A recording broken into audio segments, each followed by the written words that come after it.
All right. Hello, my friends. Welcome to Thursday. I am your host, Supergirl, Kara Zor-El. Welcome to the live stream. We're going to do something a little different today, as usually take this opportunity to talk to you guys about astro or comic books and all of that kind of stuff. And we are going to talk a little bit some Kryptonian mythology, just from even a perspective of physiology. But today's topic is hormone health. And that doesn't seem fun, right? But I'm going to make it fun as we talk about it, you guys. So, way back when I wrote a blog article titled, Are Your Happiness Hormones Being Hijacked? But I didn't really offer solutions. I'm just going to bring this down a little bit. Hello, welcome. Big Papa, user, see Marie LaPlanque, hello. So hello and welcome to the stream. So hello, Lion Zion Official. So I've gone over, I think, a little bit of why I love Kara so much, aka the last daughter of Krypton, and because I do think I just finished reading book 5 of Promethea, and it's a story by Alan Moore about the power of the human imagination, right? And how everything comes from the mind and imagination. So when I was thinking about that, I was also watching Dune, and I read you guys a little bit of Dune where Lady Jessica goes through the spice agony, right? And when Bene Gesserit goes through the spice agony, essentially what happens is at a molecular level, you're taking these toxins, these poisons, and breaking it down so that it becomes the water of life. So there's like stuff encoded in that, right? So in all stories, works of fiction, there are all truths to works of fiction. And so I'm bringing that to hormone health because I'm trying to tie the gap or connect the dots between what your body is doing, right? And, what happens in these imagination stories, right? What happens as being Supergirl, right? So what happens when I put on the mantle? So, thank you so much. So the voice, right? So if you guys are familiar with Dune, you know that there is something known as the voice, and it's weaponized in the Bene Gesserit, right? Where by having proper intonation and cadence and all of this stuff in the throat, they're able to essentially mind control people, right? So through the vibration. So there's a tell there on a greater level, right? The fact that even if you go through like hypnotism, someone's like, listen to the sound of my voice, you're getting very sleepy, right? And so even in NLP, when I did that certification, we talked about how sometimes when you're talking to someone, I'm not just talking to your conscious self, I'm talking to your deeper self, your subconscious self, your self that is multidimensional, right? That is running in the background but is not exactly here right now. So Promethea, I just finished reading that. I'm going to have that read later on this evening for you guys at about midnight. I'm going to put that up in it rocked my world. I had to read it out loud to my hubby this morning because I was like, babe, am I Promethea? Because it felt like she was talking to me, and just what does it mean to be at the end of a world, at the end of a cycle, and it's not really anything to be afraid of, right? Just like this concept of okay, let's go into the hormones because I'm going on a tangent. That's later. You can come catch Promethea later. I'm going to have to probably restrict it to 18 plus, and it might be subscribers only just because there's some spicy content in there. So yeah, stay tuned for that later. But for now, I'm going to talk to you guys as Kara.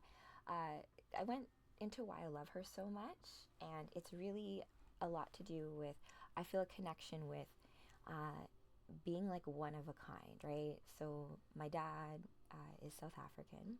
My mother is Filipino. I grew up in the prairies of Manitoba. And so when I was growing up, I was kind of like, I'm like not really like anyone else around me. But I had a blessed childhood in the sense that I had a lot of wonderful girlfriends that I've kept to this day who we saw each other on a deeper level. And, you know, kids on that level, you're just, I don't know, we see each other differently, a lot, much differently. And so I have, you know, I've been lost in the corporate world. I've found myself out of it right now, so that's good.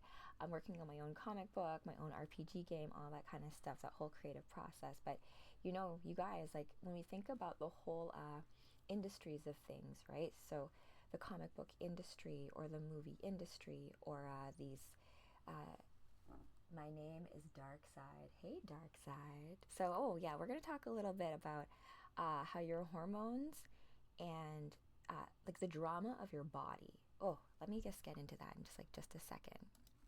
Okay, so today's topic, before I get way off tangent, thank you guys for joining me. I typically read you guys comic books late at night. Thanks, Master Sith, for the donuts. Thank you. You guys are so sweet.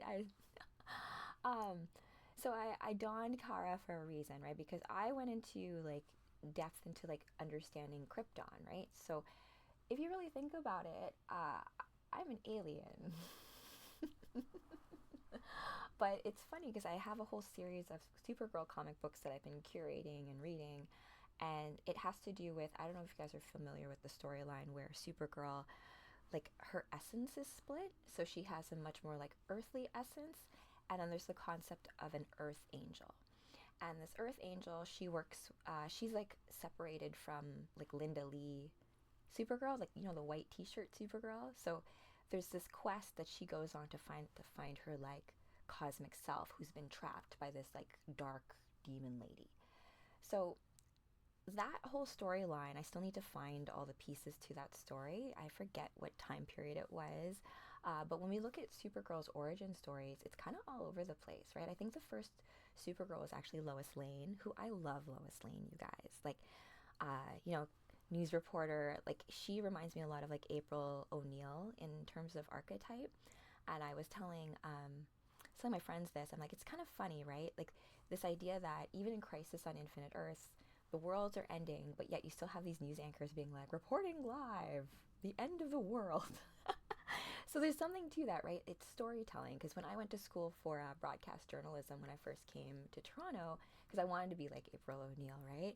I got really disillusioned. I was like, wow, this is all just show business. And like, so I found my path eventually and realized, you guys all realize too, that all these like roads you go down, even though like sometimes they seem like failures, they're all ways for you to learn certain skills, or like they're all just like this wonderful way of your path coming back around to itself.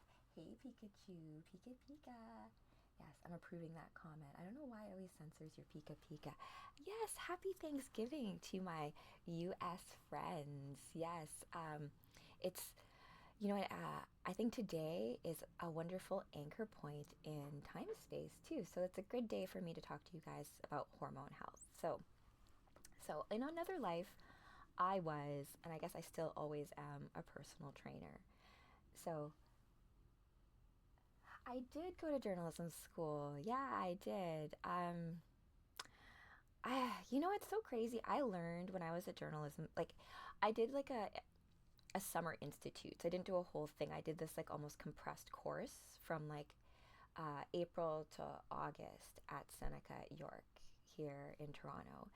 And we, you know, you got to use their really amazing camcorders, right? But you got to know that like back in the day, I don't know if this is still the case, if anyone is like ground level working reporter, but you like your camcorder, or you had a camera guy, and you have lots of shows about this too, right? You have like the anchor, like, I'm gonna find the truth, and so you go out into wherever, you have your camera guy with you, and you like you find the story. And what they taught us, a main crux point, is unbiased storytelling, right? So you as the reporter, you're not there to offer your opinion on it. You're there to show all sides of the story. So what they told us to do is that if you have a perspective, you yes, I am a personal trainer, but I'm better in person, right? So I myself and hubby, we actually met at a gym, right? We met downtown at a gym as personal trainers, and I love her. Like, fitness saved my life in more ways than I can count. And I actually used to work here at the hospital downtown, UHN, Toronto General. Not for Toronto General. I worked for a digital startup called eHealth, and I worked for an application called BANT. So BANT is named after Frederick Banting, who discovered insulin, and he's actually like from right here in Toronto. Fun fact, did you know that Frederick Banting discovered, because insulin, we all create insulin, right? So he just discovered insulin through a dream. And if you're not familiar with insulin, insulin is what your body, your pancreas releases insulin to deal with sugar in your body. So my Instagram handle is Sugar Rachel, just because have been addicted to sugar. And I don't know if you guys realize, like, sugar is a crystal, right? And just how much havoc sugar wreaks on your body from an internal level, right? So we're talking about hormone health, sugar, and the fact that we don't really understand, like, there's all forms of sugar, right? So very refined sugar, you've got fructose, but at the end of the day, your body still needs it. Like, you shouldn't, like, I used to compete in fitness, right, where you went into ketosis, and like carbs are the devil, but you need carbs. But it depends, right? So when I trained my girls, like, the thing is, like, you really can't give the same two clients the same diet plan. It just doesn't work. So what typically happens is, like, when you get a new client, is that now I've added astrology to it, because I found that, like, people's personality types, that impacts their ability to stick to a program. So I'll give you an example. Like, oftentimes when girls come to me and they want to, like, lose weight, right? They're like, they want to do everything so extreme right away. They want to, like, stop eating and, like, do like 2 hours of cardio a day, and, like, literally the worst thing you can do for your body, because your body's very smart, right? We can't trick it, you know? It's more about realizing how your body works. Like, so for example, rice, like white rice, okay? And let's look at white pasta too, because in diabetes, these are things that can spike your blood sugar, right? So whenever you eat anything sugary, your body has to secrete insulin, so that the insulin goes in and, like, converts that sugar into something usable for your body to then use, right? Now, if you keep on pumping and keep hammering your pancreas with, like, so much sugar, your pancreas is like, oh my gosh, I have to, like, this is so much work. I need to make, like, an animation of this, of, like, your body. So, like, your own pancreas, like, trying, like, working overtime to, like, deal with all this sugar. And then what also ends up happening is if you have an excess of this, it will turn into fat, right? And so Sugar Rachel, 1R, yeah. I feel like my content on there is a little shadow banned because of all of my copyright strikes, because of all my dance stuff that uses too long of copyright music. But that's a whole other topic.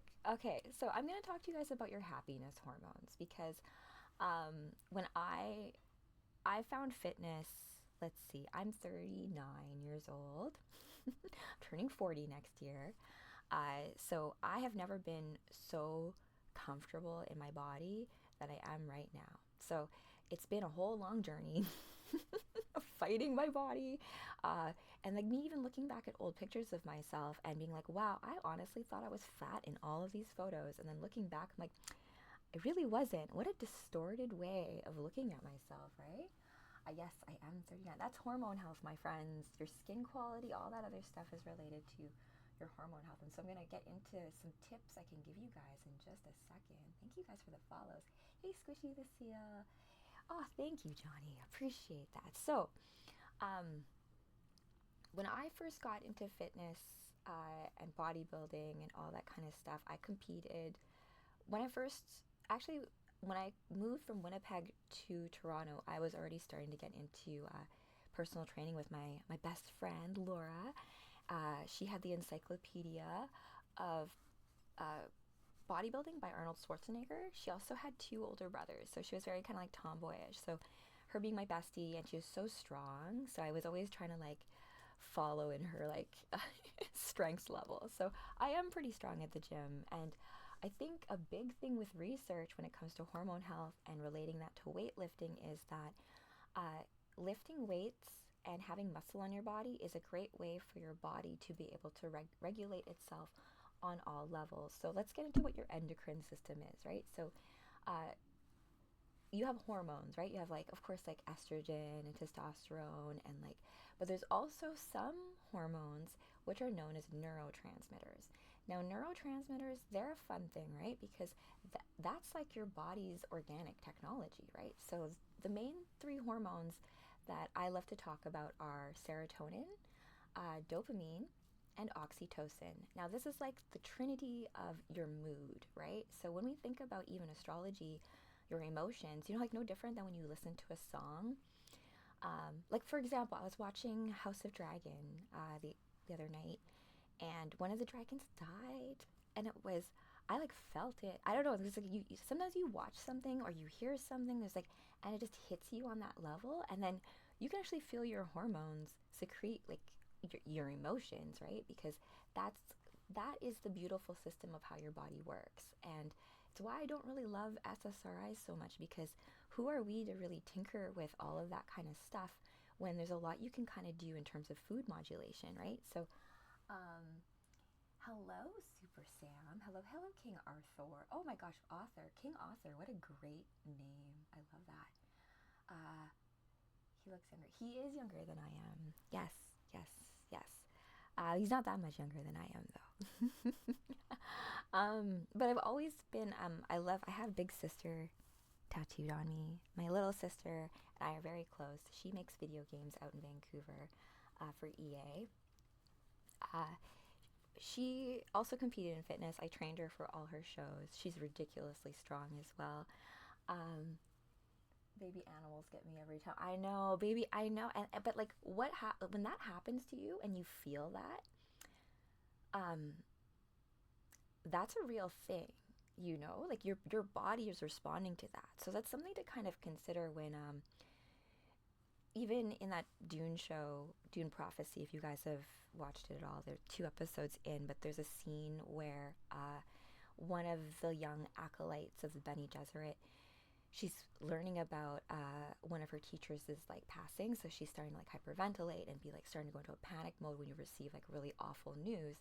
And then the Mother Superior is like, hold on, take your breath, go inside, modulate yourself, bring it down, hold down the panic. And like, I feel like that, I have a story actually with me and my hubby when we first met, which kind of deals with this as well. Like, my stepdad lives in the States, so when I go home for Christmas in Winnipeg, we would drive, you know, across the border to North Dakota and back. So driving back from like Fargo or wherever, through North Dakota to go back to Winnipeg, Kevin was with me, bless him, or bless my hubby, he's like coming with me to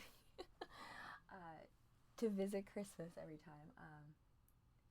I feel like when we pay attention to our validate emotion responses, we learn more about ourselves. Yes, exactly. So it's important to not ignore when you feel things, you guys, right? So this includes things like righteous anger. This includes like, you know, like all of those, even like lower, like let's call them lower vibration things. If something's coming up that's triggering it, it's important to look at that, right? My hubby's really good at this. I get so emotionally like triggered and need to like react, but there's a level of like taking a breath, taking the eagle's eye view, looking at everything, and all the hormones are raging. But you have more control over your hormones than you think. And so even like the Bene Gesserit, the voice modulation, it would come from a hormone thing, right? So think about like boys when they like hit manhood and your voice changes.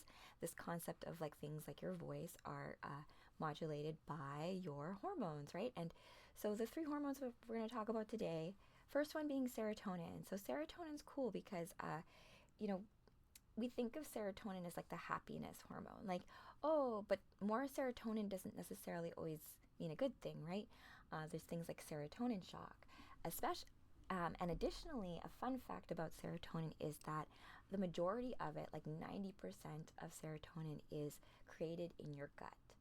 So that is a great connection between your gut and what you eat and how you feel. It's why we oftentimes like medicate with food, right? So, comfort food, or even when we're happy, we eat. When we are like, there's things like there's an emotional attachment to food beyond just like, this nutritional value associated with it, right? Um, tattoos can be another episode. I think the tattoo thing too is a funny thing. I always get sometimes people saying like, "Oh, you'd be so hot without the tattoos." I'm like, I didn't get my tattoos for you, buddy. So don't worry. um, Thank you, Bao Chica. Wow, wow. Okay, so that's first serotonin. So my big tip with serotonin for you guys is that um, watch what you eat. It's hard to come up with rules for nutrition, right? Nutrition is much like any kind of system that you, as you interface with any kind of food you consume, it's going to unlock you in a different way, right? So, say your ancestors, like mine, came from a place of being able to eat rice. I'm going to be okay with like eating tons of rice. But maybe someone who didn't come with that background is like better off having more potatoes as their starch. And there's no rule to it, right? Like when I was getting ready for shows, a lot of people do like oatmeal, right, in the morning. I couldn't do oatmeal because oatmeal would make me like, I don't know, I wouldn't be able to lose the extra water on oatmeal, and it doesn't make sense, right? Because let's say X amount grams of oatmeal and X amount grams of sweet potato, how come they're affecting you differently if they're the same like macronutrient, right? So uh, yeah, nutrition is somewhat based on background, 100%. And it's not a clear, hard and set rule, right? It's like when keto was really big, or the Atkins diet, if you guys remember, right? Going super low carb. But it's not good for everyone, right? Because that being said, low fat isn't good either, right? Because your body and your hormones need good fat for it to function effectively. So things like getting enough like omega-3s and fish fat and all that kind of stuff helps your body just function effectively. And it's not about trying to, as I said, try to trick your body or try to be like, oh, I want to be able to have this special kind of food that I can just eat whatever I want of all the time. It doesn't really work like that. Oh yeah. You know what though? Like when I was working in diabetes, a big part of so type 2, there's two types of diabetes, right? You have type 1, right, where you actually need to take insulin because your body has no insulin. You actually need to take it. So crazy story about insulin too. Frederick Banting, when he discovered it, he actually didn't want to patent it, but like it didn't matter anyways because like I guess someone else patented it. It's kind of crazy that we don't offer free insulin to people who require it in a country that seems to offer free healthcare. Just hot take there about it. But type 2 diabetes is one that's caused by sugar, let's say refined foods, but here's the thing though, right? Like a lot of cultures, like Filipinos, like Indian food, any kind of cultural food where like food is like part of celebration, it's part of love. And like I can tell you all the times my mom, like when I was dieting for shows, she'd try to like fry everything, deep fry everything, give me all this rice, be like, you're getting too skinny, blah blah blah. I'm like, Mom, I'm trying to like I'm trying to compete in a fitness competition, right? So this is all just part of like figuring out your own rhythm of how your body works. It was actually harder for me to figure out how to eat not getting ready for a show, just living regular life. Like even this concept of like cheat meals or types of food that like you can't ever eat. Like unless you have like maybe a latent allergy, like sometimes people mistake certain things like inflammation, right? Like if you're eating certain foods that are like, like almost like making you, and how should I put this? Like puffing you up. And that's like where hormone health comes into play. It's your skin is actually the largest organ on your body, right? And it tells you a lot about how your hormones are doing. So, like my mom used to say, like, for every pimple I had, I was in love. And I guess there's a little bit of truth to every like mom tale like that, right? that like because like you're in love, you're excreting all these like chemicals and these hormones, and so like there you go.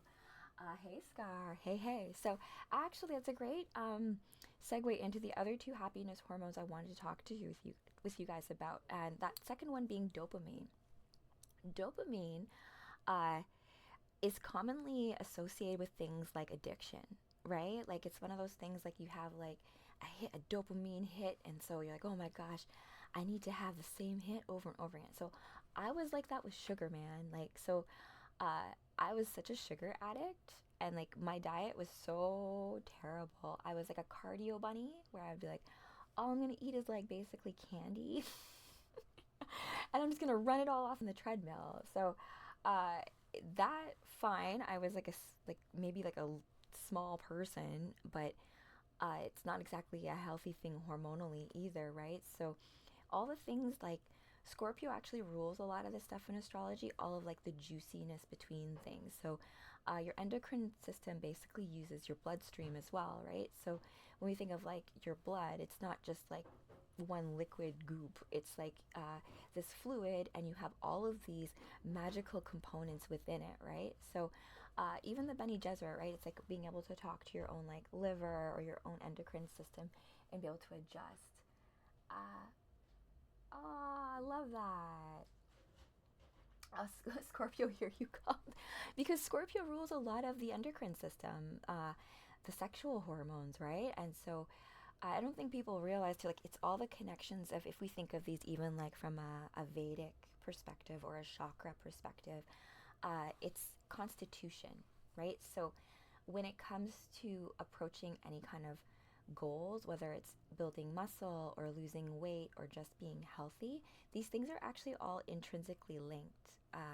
And it's about kind of like interpreting your body's signals a little bit more and less of like ignoring it. And, even things like simple things like being hungry or craving something, like craving a texture, craving a sweetness, a saltiness. Maybe you're craving something because you miss somebody and you want to like feel like what warm apple pie tastes like again, right? Or and with ice cream, or like the smells of that kind of stuff too, right? So all of this stuff in as it processes in your mind also secretes all of these neurotransmitters and hormones, which are then communicating with every cell of your body at the same time. It's such a beautiful system, right? So dopamine, I don't think people know this, but dopamine is very much also linked to motor movement. So working out, lifting weights, it's actually a great way to break addiction, right? So if you, let's say, feel like you need to smoke, or you feel like you like whatever vice you feel like or habit you want to break, it's a good way to kind of reconfigure your circuits, right? So start with a fresh slate. I think they've also said that psychedelics, on a level, it's kind of like with certain dopamine circuits, if it's like snow on like tracks that you keep on doing, and so being able to have that cushion, you're able to make new tracks that serve your body a little bit better. Uh, Oh, I will, Dandy Moneyman. Thanks for sharing. I'm gonna have a bit more content. I already have some old content just regarding all of this stuff, because for a long time, mine and hubby's content was all fitness content, because competing was my life. Went to Vegas twice, competed in nationals in bikini, all that kind of stuff, like fitness and competing. My life was always the next 12 weeks out, always the next show. I was like basically, I think I was like addicted to competing, but not competing like trying to beat other people. It was more like competing to like just like pushing my body to a certain level and what I was able to like do with it. And I think that's also why I gravitated to Supergirl and a lot of these girls that I love in the comic books, right? Because I was like, oh, if I provide the correct avatar for these energies, perhaps then I will be worthy of embodying it, right? Oh yes, happy Thanksgiving! Thanks for joining. And yeah, like and turkey has in it like some extra tryptamines and stuff for sleep. So that's why you get really sleepy after turkey dinner. So have some great dreams. It's a good time to dream something. Oh, thank you. I'm a version of Supergirl, right? Because the beauty of the multiverse is this. There are other Supergirls out there, right? And a lot of Supergirl's mission when she comes to Earth is to find her cousin, Superman, right? And like figure this whole thing up. It's like almost waking up from a dream, and maybe Superman's forgotten that he's Superman and he needs time to wake up. So speaking of that, so dopamine, what else did I want to say about dopamine? It's about like habits and motor function, so dance, moving your body, yoga, stretching, all of these kinds of things, communing with your body on that kind of level. It doesn't have to be, I used to tell my girls when they would, everyone always wanted to like burn calories, burn calories, burn calories, when really, when it comes to weightlifting, diabetes, if you lift weights for 30 minutes twice a week, you will lower your chances of diabetes by like an astronomical percentage. There's like a huge bunch of research about it. And when I mean resistance training, I mean just lifting up really heavy-ish and then putting it back down again, right? So, and then, increasing in strength, cultivating strength, building muscles. And it's not about like being huge and jacked, but more about like your own muscle quality. And because it's more of you that is muscle, right? And so then you actually turn yourself into like this like organic, like optimized, perfect technology machine that's able to carry you through anything you need to do. So the last hormone I want to talk to you guys about is oxytocin. Oxytocin's also known as the love and bonding hormone. It's typically, people think of it, of oxytocin as the hormone that's released when mummies have babies, right? But it's also released when you fall in love, right? So you fall in love, you feel this connection with this person. It's like this invisible thread that connects both of your morphogenetic fields to each other, right? The reception, the thing about oxytocin is it also gets a bad rap. Things like jealousy are attributed to oxytocin. Things like almost like this like tribal behavior of like, this is my team and you guys suck. So like that's wrapped up in oxytocin too, right? So all these different neurotransmitters, especially these three, serotonin, dopamine, and oxytocin, the way that they relate to each other and you in your own body at any time of day, also related to things like your nutrition, what you're doing that day, how you're feeling, the song you sang earlier, all of these things and all of the levels in your body's constantly striving to achieve homeostasis. And so what that looks like in terms of thresholds in your body is unique to you. It's just like with diabetes, when you have your A1C levels that are done every 3 months, which is like your hemoglobin level. There's like a certain marker, right? Hi, Hong Kong. I used to work with Hong Kong actually in my past life in corporate. It was fun times, fun times. We were working on some VR stuff. But yeah, that's why I've started to bring all this like fitness topic content to my live stream as well, because it's part of my life, part of my past life, but also part of my life right now, because I still do weight train 4 times a week. My weight training sessions are like a meditation and communion with myself, because there's so much more to weightlifting than just like, the circuit training or like boot camps or like all that kind of stuff. It's just about, breathing in, breathing out, and then I would say like exhaling with effort. So when you're inhaling before you do any kind of movement, you're like loading up your body with the breath. And then when you're trying to exhale, that's when you execute the movement, and that's where you have the power. It's just like even in dance, before I do a big jump, you have to like inhale, or even like a punch, right? You're going to inhale and then exhale with a punch, right? So like pushing that all out. And a lot of us do a lot of like holding our breath and like keeping everything in, and the more we do that and we don't release it, that can cause dysfunction and disease, right? That can cause just things of like not necessarily firing properly, right? And then so also talking to yourself internally with a kinder voice, right? I used to say such horrible things to myself, right? Being like, oh my gosh, you're so fat. Or like when I used to get ready for shows, right? It was such a mind game too. Like one week I'd be like, oh wow, I look great. And then the next week I'm like, why do you look, what the heck? I'm never going to make 4 weeks out, right? So all like watch the negative self-talk, right? Your body hears everything your mind says. So everything. So I like, even when I work out, I always like try to like, you know, hype myself up, like, you got this, right? Like, this is lightweight, baby, you can do it, right? And so that all helps you, you know, cultivate your inner strength, your inner fire, have all of your hormones firing all on all cylinders and all that kind of bin. Yes. Don't walk in the rain. I hear sugar dissolve. You guys, what a wonderful comments. Sugar dissolves in water. I don't know easy. Oh my goodness. But you know, just like Phoenix does, like controlling things at a molecular level, where things come apart just to come back together again, right? And just being aware that alchemically we are more than the sum of parts, right? So even as we know all these different elements of things, so just like with antidepressants, right, or SSRIs, where you're tinkering with primarily serotonin, it it delves into this whole level of other things going on in your head. And like, I just know like how easily I can, you know, get really angry about something and then get really like happy about something the next moment. Or other people where you are can get almost like locked into like a position of feeling grief, right, or feeling sadness.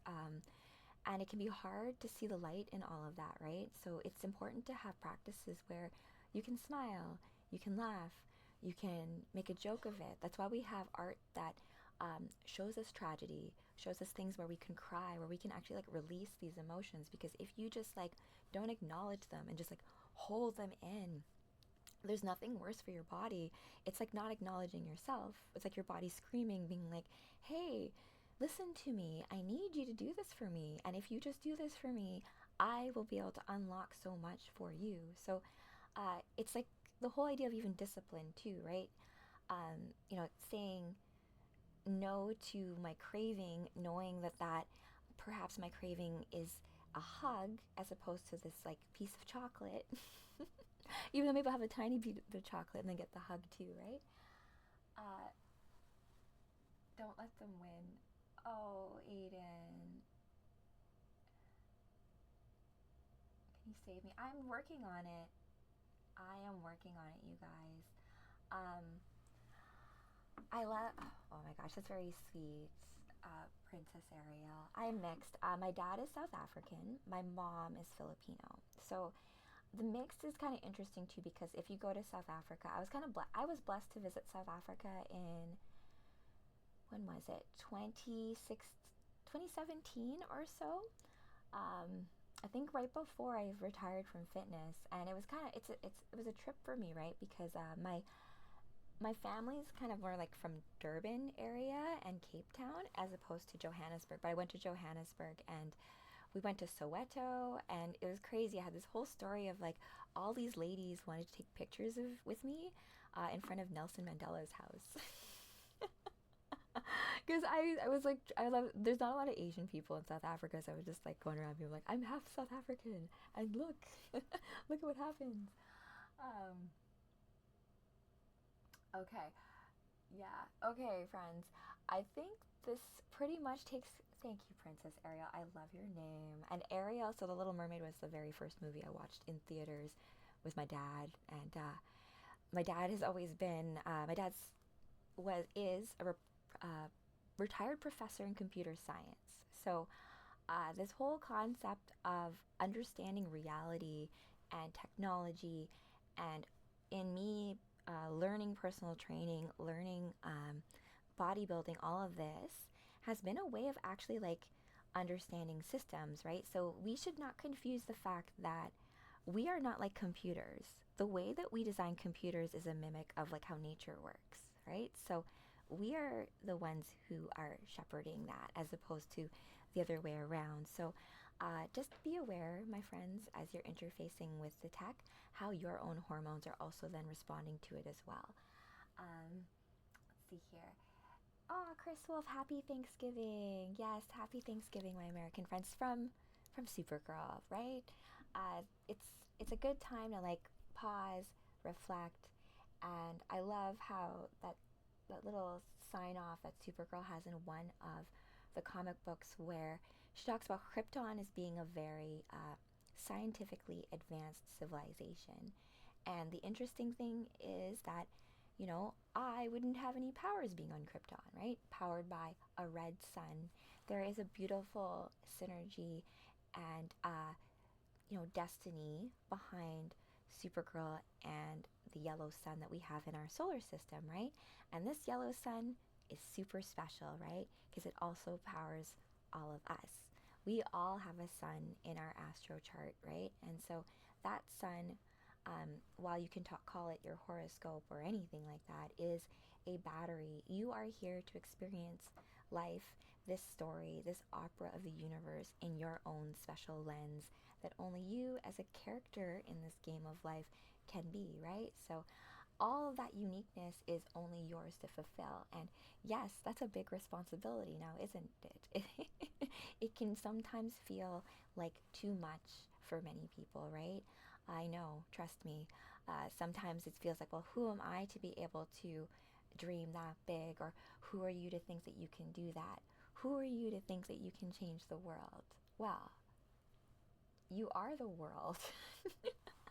You change yourself, you do change the world. So I leave you with that, my friends, and with the hope that you have much more sovereignty, much more power within than you think.